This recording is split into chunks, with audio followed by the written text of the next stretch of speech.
la verificarea bagajelor, scoate din bagaj un borcanel cu pudră albă. Tata a mințit-o că e divorțat și că are 2 copii pe care îi crește singur.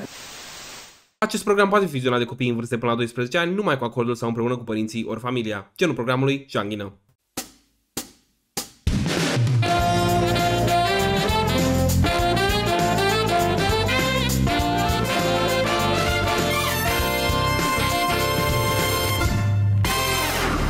Bună, prieteni, sunt Lili Rux și bine ați venit la Cine-i Janghină, emisiunea în care citesc poveștile de la voi și decid. Sunteți voi sau persoane implicate în janghinoasele astea de povești cu adevărat janghină?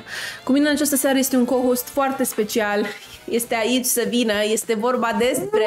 Mulțumesc de invitație, doamna Lili Rux! Mă bucur să vă văd din nou și mă bucur că m-ați invitat din nou. Doamne, mă bucur așa mult, mulțumesc de invitația, abia și să citim poveștile voastre. Ce povești avem? Draga mea Sabina Teodora descrie toate detaliile în descriere. Avem povești despre vacanțe de vară în străinătate. Sau pe aici. Și sunt legate de vacanțe în familie sau cu prietenii. Diferit de tema trecută pe care am avut-o cu vacanțe cu iubiți. Mă rog, implicații. Da. Și sper să vă placă poveștile alese de Evelyn în această seară. Nu uitați să trimiteți povești la cinejanghină@gmail.com și să dați subscribe. Ia v-a zis, nu eu. Wow, droguri pe stream-ul meu? Cocaină în Zanzibar. În primul rând, cine trimis povestea de a avut bani să ducă în Zanzibar? Efectiv, cine sunt chatterii? Și să ai și cocaină. Exact. Ai bani și de excursie și de cox? Cox, ce la cox? Da, nu înțeleg. Bună ziua tuturor celor care ascultă sau care citesc această poveste. Tu. Ca să fiu sigură că nu exclud pe nimeni. N-ai exclus pe nimeni. Această poveste este legată de o minunată experiență pe care am avut-o alături de părinții mei în timpul unei vacanțe în Tanzania și Zanzibar. Cine-i măi? Ce părinți ai? Ce lucrează? Baron local și zine unde? Nu pot să că rich kids de pe TikTok sunt fani? Cine-i janghină?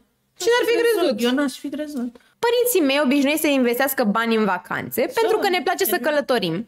I mean, who doesn't, but anyway. Și pentru că ne place să petrecem timp împreună, not gonna lie, they're kind of fun, but don't let them know că după li se urcă la cap.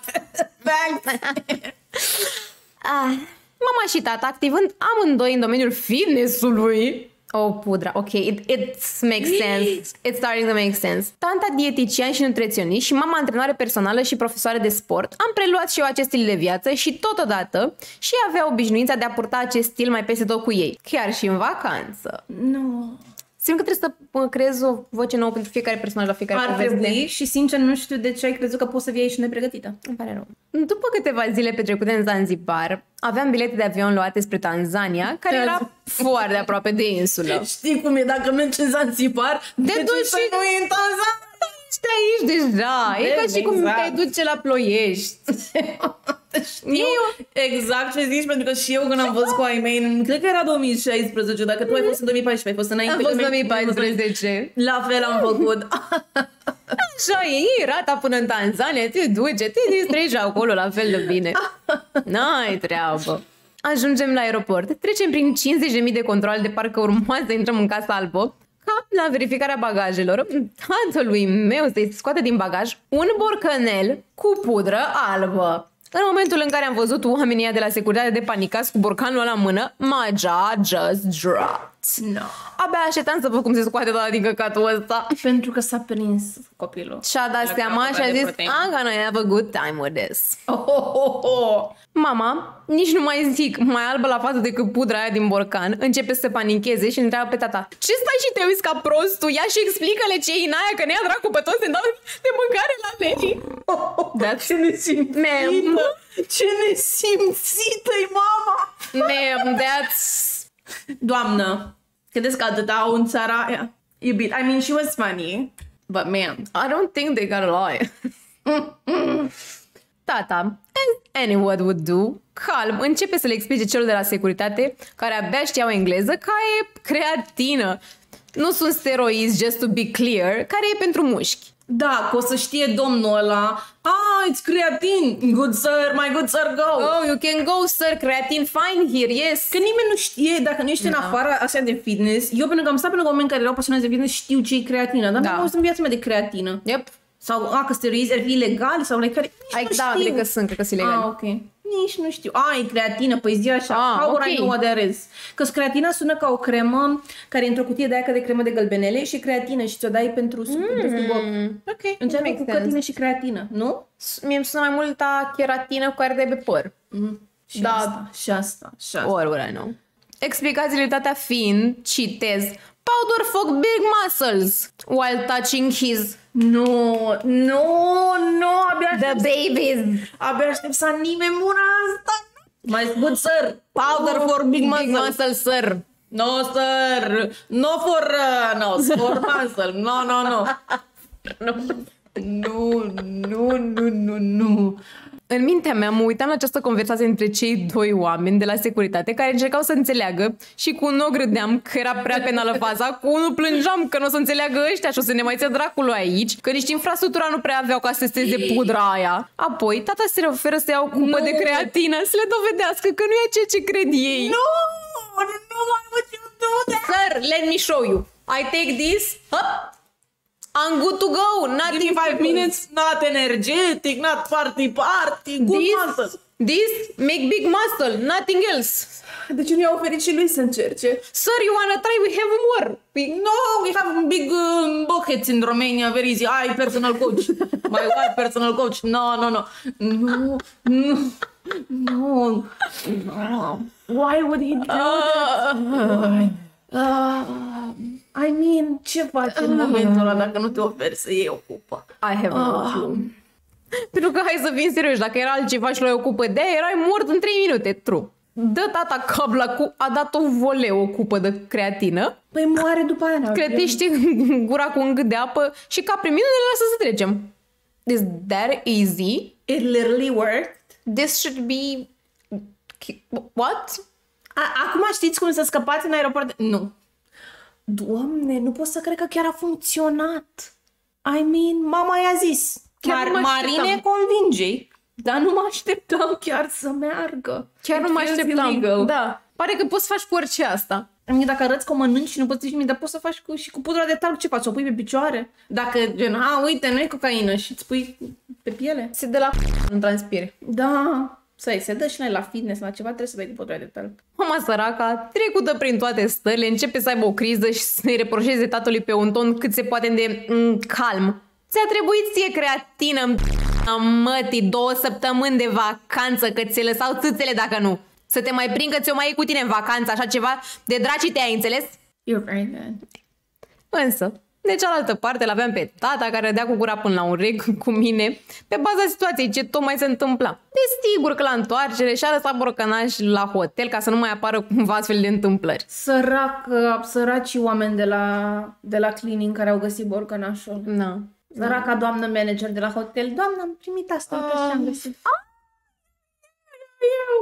Now, the big question. Cine-i Janghina? Mama că s-a panicat degeaba, că oricum teoretic n-avea ce să ne facă, că nu era nimic ilegal. Tata că nu poate să trăiască fără o cupă de creatină. Sau ăia de la aeroport care nu știau o babă de engleză. Nu pot să chiar, adică uneori titlurile lui Vălin sunt la mișto. Și nu că dacă cocaină în Zanzibar chiar va fi cocaină în Zanzibar. It wasn't, but... He tricked me with this one. He tricked me.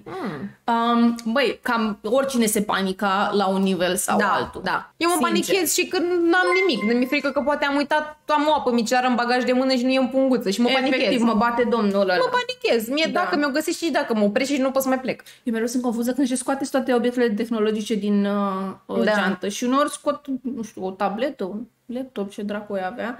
Trebuie și după aia îmi găsește aparatul Instax Mini de poze și nu știu ce. Uneori mi-l lasă, uneori nu. O dată mi-a scos și bateria din el. Da, nu știu, că și la mine uneori sunt n-au clue, nu știu.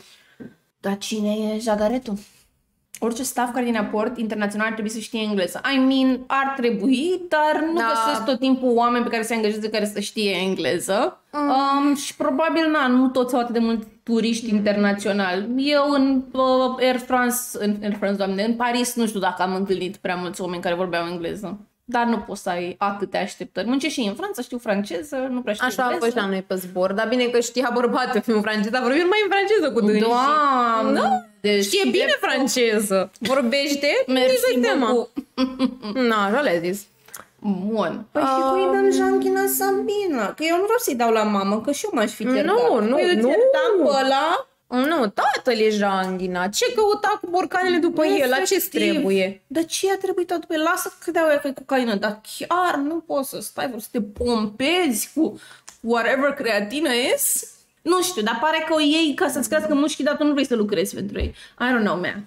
Nu știu. Nu știi, în vacanțe și te aduci jobul cu tine. Ăsta e jobul tău. Exact. Calmează-te. Mănâncă și tu un ananas în plus și nu mai număra caloriile. Da, păi simplu. Păi mămica mi-a fugit butonul. A plecat... Butonul meu, n-a Janghina. Buton. Ține-l în mână, ține-l. Mama, n-a Janghina. Clar. Păi eu nu-i dau Janghina femeii. Doamne iartă-mă. Dar, da. Ia, mișcă-ți mâna să vedem dacă poți. Wow, bravo, chiar îl prins bine. Tata, Janghina supremă. Să își mai lase astea acasă. Ia uite, mi zice cineva ceva. Creatina poate fi folosită de oricine, indiferent dacă face sală sau nu. Este un produs pentru creșterea masei musculare. Lasă-mă în pace, că nu vreau să știu lucrurile astea.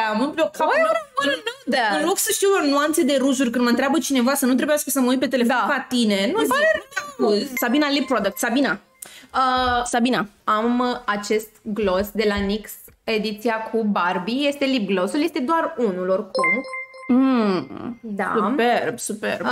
Nuanța lip glossului.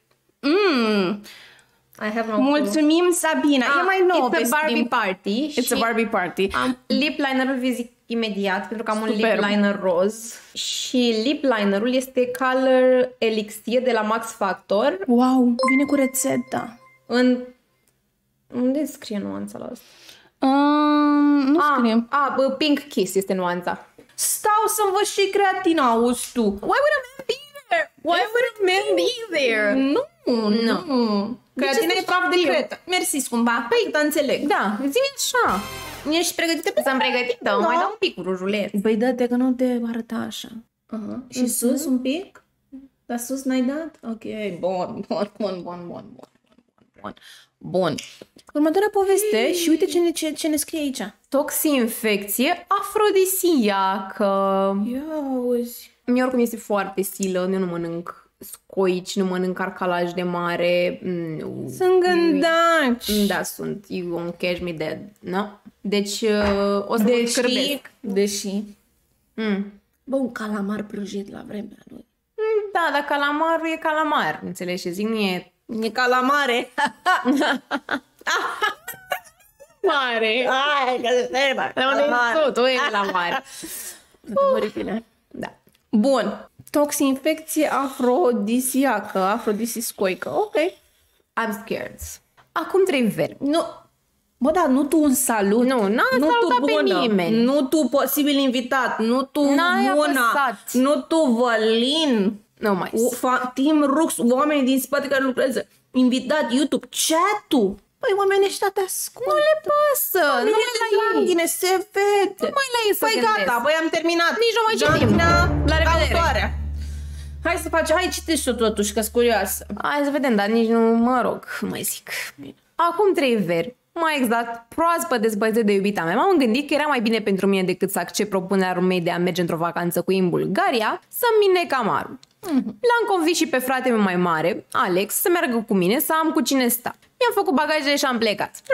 După un drum cruncen cu mașina de vreo 10 ore... De unde veneau? Sau de unde cât de deep s-au dus în Bulgaria, că nisipule de aur sunt aici? Nu, sunt aici. Nu merită să mergi în Bulgaria dacă stai mai departe de București, în România, sincer. Efectiv. Nu merită. Deci după un crâncen cu drum cu mașina de vreo 10 ore, în care taică mi urea de nervi Și ba nu mai putea de foame, ba nu mai putea de căldură, ba o freca pe măicuța mea la cap că e obosit. Am ajuns în sfârșit în Bulgaria. Probabil ea conducea și el fiind the passenger princess se plângea că n-avea ce să facă. Că dacă era la volan, erai atent la drum, n-aveai timp să te plângi. Zici? Păi eu așa zic. Bărbat șofer, unde mi-ai văzut bărbați care să conducă bine? Da, Sandra-i șofer. Sincer. Bărbații la volan sunt altceva, gen. Niciun bărbat din viața noastră nu Mi se pare conduce. că sunt atenți la alte lucruri, știi? În loc să fie atenți la drum, ei se uită, își pun ochelari, se uită la femei pe stradă, sunt distrași. tot Este o fire timpul. emoțională. Eu n-aș pune un bărbat în mașină, Nu. că ei se Nu. aprind foarte repede. Nu se enervează. Se uită la un fund, se enervează în trafic. Se ceartă. Periculos, se ceartă între ei. Nu, eu personal Depășesc n-aș. pe unde nu trebuie. Viteză peste limita legală. De ce? Unde te grăbești? Unde ai tu de ajuns? Unde ai Mirel? Mirel din Ploiești? Unde te ajungi tu mai repede cu o secundă? Nu. Unde te duci? Eu nu cred în de-astea. Citește iubita mea. Deci. A fost o vacanță superbă, cu mers la plajă, bălăceală, plimbări pe faleză, cafea și vizitat castelul Reginei Maria din Balcic. Superb! Deci s-au dus în Balcic. S-a dus în Balcic. Unde? Păi 10 ore, că bărbatul a zis că eu nu pun pe Waze, că știu eu un drum. Da. Și în loc de 3 ore au făcut 10, lasă. Nu, că știu. Nu mai ții nimic. Știu cum să faci. Într-o seară ne-am făcut toți cocheți și am ieșit la un restaurant select. Vreau măicuța mea să mănânce scoici. Zis și făcut. Prima greșeală pe care s-a făcut-o. Nu mănânci scoici în Bulgaria. Spune-ne mai multe. Prieteni, nu, fructe de mare, pește, ceva de la care poate să se facă foarte ușor rău, niciodată în Bulgaria sau în România. Nu. Cartofi prăjiți, lucruri care au maxim sare pe ele. Niciodată cărniță, nu vreți că se face rău.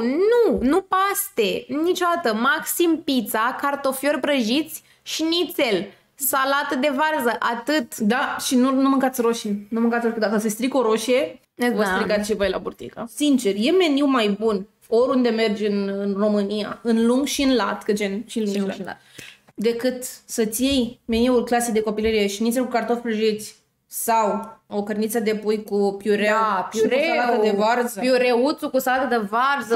Sau pentru vegetarian, un cașcaval pane. Cașcaval pane, că ești om și tu. Da. Mănânci și tu ceva omenește. Cum să le greșească pe astea? Ce să le faci? Că-s congelate oricum toate. Și eu am făcut toxinfecție în Bulgaria. Ok, gang, uitați că ne-am adunat aici tocmai pe stream-ul meu cu toxinfecție în Bulgaria. Haideți cu toții, cei care au făcut, puneți T în chat, T de la toxinfecție. Hai să vedem. Haideți, dați T în chat. Apăsați T dacă ați făcut toxinfecție. Wow, uitați câți din noi. Wow, foarte oamenii noștri, uite la ei. Dați T mare pentru mine, T mic pentru Sabina și noi o să știm. Haideți.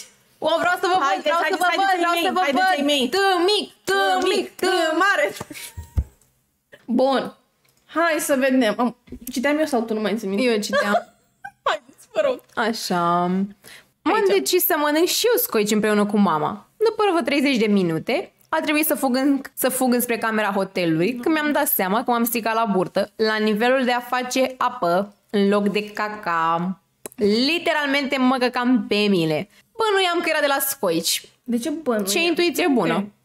Așa, a doua zi am stat la masă cu ai mei, mama foarte senină îi spunea tăticului cât de afrodisiacă s-a simțit aseară. Eu având 18 ani atunci. Abar nu aveam ce înseamnă cuvântul afrodisiac și m-am uitat la ai mei și la frate mi și le-am spus cu cea mai mare încredere că da.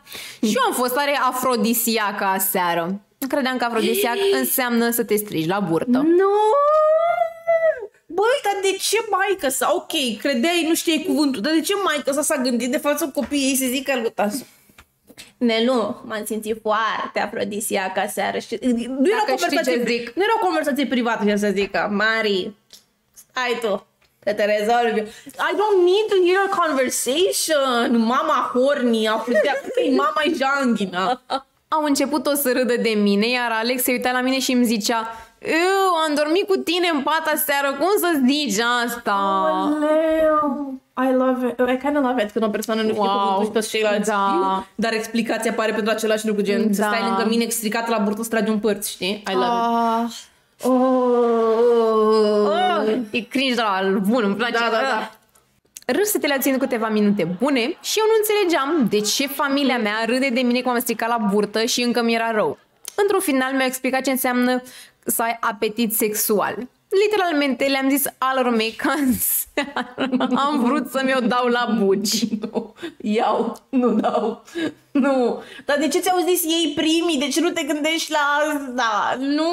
Nu suport oamenii care au un public display of affection în care își vorbesc lucruri. Una e să îmbrăți și să pupi, un sărut, super cute, o ținere de mânță ceva. Bă, dar să vorbești despre viitorul, bă, mi-o odă să vedem acasă. Sunt cam... Cu copii de fața aia, cu copiii tăi. Da, nu se poate. Și după homosexuali sunt problema. Facts. Literal. Să nu facă în fața voastră. Dar voi de ce vorbiți de hornălăială în fața copiilor? Nu, cuplurile străini. Nu. Părinții? Nu. Încă râd de mine de la povestea asta și orice prieten nou îmi fac sau partener trebuie să afle de la ei cum Ștefi s-a simțit afrodisiacă și apoi râd. Nu mai mănânc scoici atunci. Nici nu-mi plac așa de mult. Așa că vă întreb pe voi. Cine-i Janghina? Tata, că a fost un pachet de nervi în drum spre Bulgaria. Mama, că ne zice cât de afrodisiacă s-a simțit cu tata. Sau toată familia, că încă râd de mine la orice ocazie apucă. Mi s-a zis că e o poză. Ia uite. Și asta e mărimea normală. Cât e o porție? Acolo de la mine. I guess Ștefi deja ne-a spus numele ei. Nu mai punem mâna pe ele că sunt afrodisiace. Vezi că sunt afrodisiace. I'm sorry. Tatăl nici nu știe cum se scrie sau... Că pare că mama nu l-a învățat prea bine. Draga, dar de ce le-a arătat o scoică? Cine știe? Nu mă bag eu în conversația oamenilor.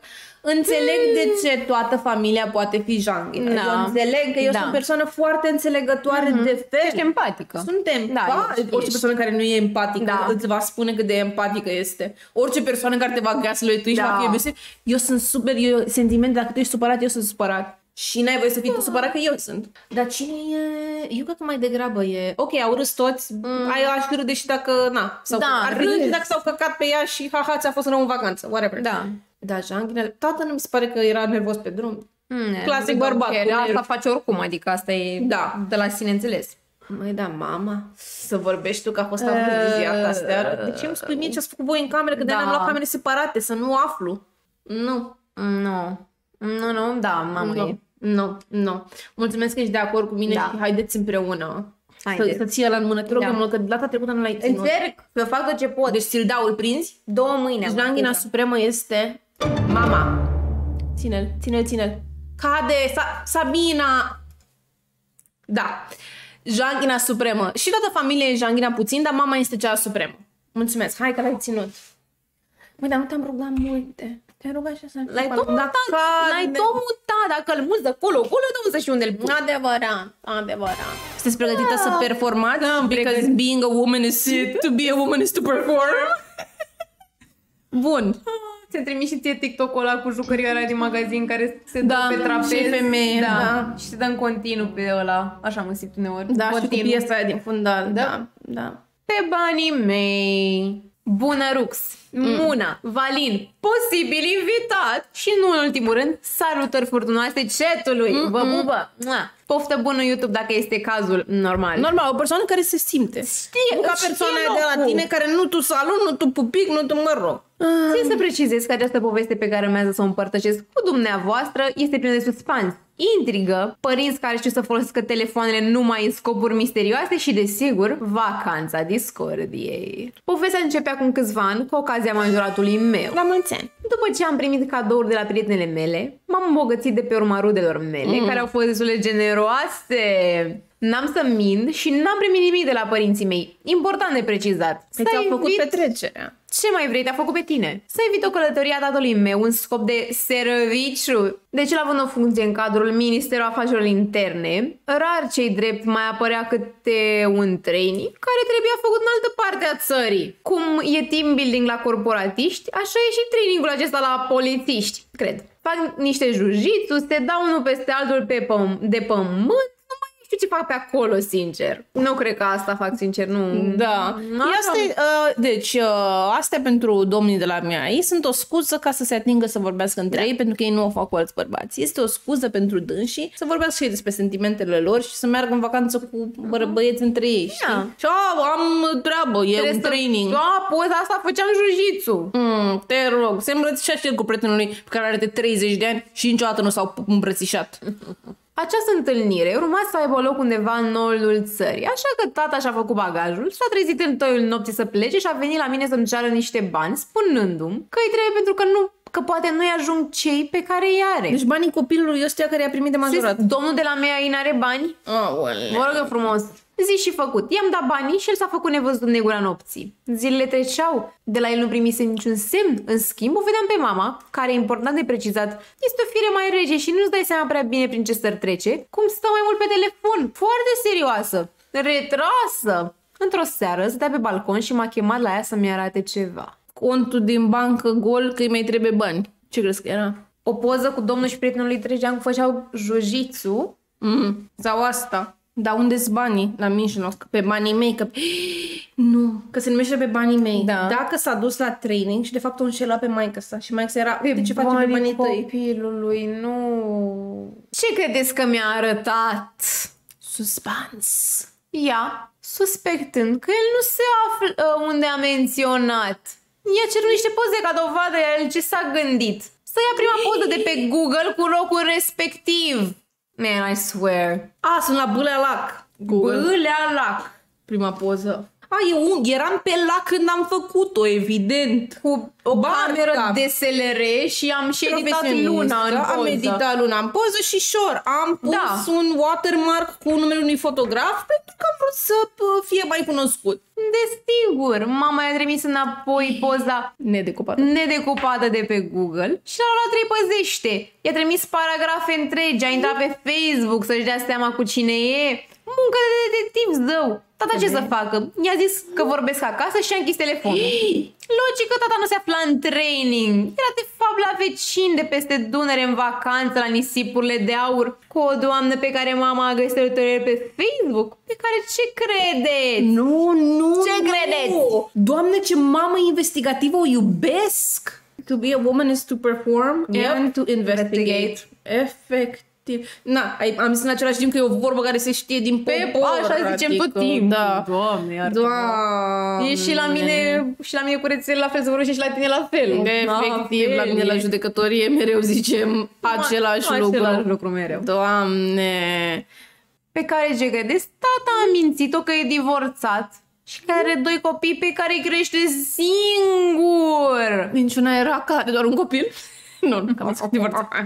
Deci da, cum e piesa lui Smiley? Pe patul meu și pe muzica mea? Ei bine, situația de față, pe banii mei a plimbat-o pe doamna aceasta și a înșelat-o pe mama. Înseamnă ca copil să te crezi a little bit vinovat că dacă n-aveai banii de la majorat, tai că tu nu înșela pe maică ta, adică n-ai cum să nu în adâncul creierului tău să te crezi un pic vinovat din cauza asta, că așa funcționează, te simți responsabil pentru părinții tăi. Doamne, ce jambon indeed. Măi, dar cum bărbații, ce stupeu extraordinar. Măi, îi cer banii propriului tău copil pe care le-a majorat să-ți duci amanta în excursie?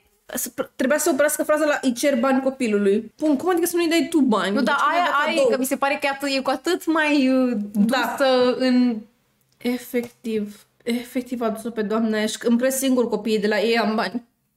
Ei mă cresc pe mine. Efectiv, tupeul extraordinar pe banii copilului S-a dus să pe doamne pe banii copilului. Efectiv. Tupeu. Că nu putea să ceară de la nevastă sa. Păi de-aia n-avea bani. Că ce bani îți trebuie în training? Că e plătit de contribuabil. Nu? Așa că... Atunci ai fost pe banii mei. Da. Deci nu pe banii tăi a înșelat-o, ci pe banii acestui copil.